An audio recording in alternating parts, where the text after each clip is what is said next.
Hello, my name is Nina Mapson-Bone. I'm the Managing Director here at Beaumont People, and I'm going to talk to you today about how to spot when your employee is close to burnout. You can have a fabulous team and they can be really productive and really hardworking and they can be doing a great job. But if you're not careful, you might find that one, two, or even all of your people are at a time where they might be very close to complete burnout, and all of their good work could come undone if you don't spot it early and know how to help them. So just some tips and tricks around how you can do that.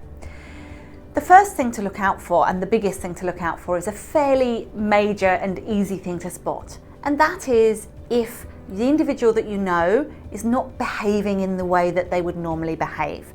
Typically, this is what we call a stress response. And typically it's obvious to spot. They might be more angry than they usually are, or they might be more emotional than they usually are, or they might have suddenly gone very quiet.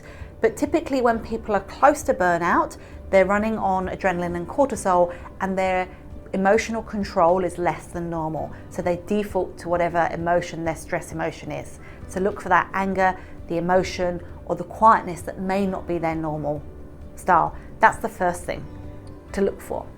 But sometimes there are less obvious clues, and these might be, there are what we call lead indicators and what we call lag indicators. Your lag indicators are the things that happen once burnout has occurred, and we'll come to that in a moment. But your lead indicators might actually be some of the things that you already measure in terms of how well they're performing.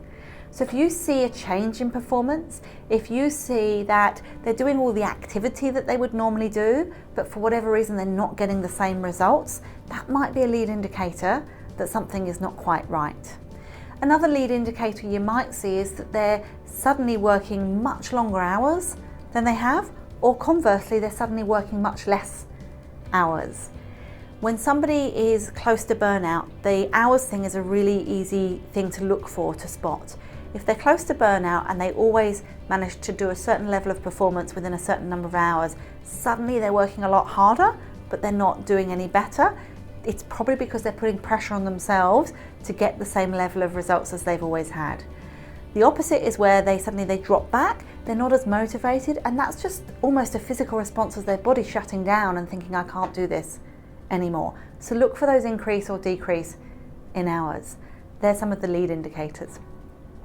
The lag indicators might be the actual performance itself falling off the cliff, but you might also really see some physical attributes. So apart from the emotional piece we talked about earlier, you might get just a sense of them not looking as good as they have, not looking as fresh as they have, maybe looking a bit more disheveled, looking a bit more tired, not having the same physical energy and presence as they've had about them.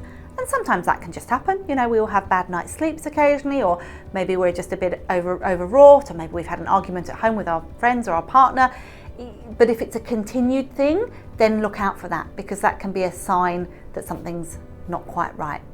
And I think the biggest thing with really taking care of your employees and looking for those signs of burnout is to not be afraid to address them. Ask your team, are you okay? If somebody's not performing, say to them, you know, you're not doing what you've done before, is everything okay? Can I help you with everything? And do the simple things that you can do to help make their lives more comfortable. Provide a safe environment, a healthy food, healthy choices for them, encourage exercise, encourage traits that you know will help them deal with that better. So good luck. Hopefully you're not at burnout and none of your employees are, but if you suspect that one or two of them might be, this might help. Thanks very much for listening.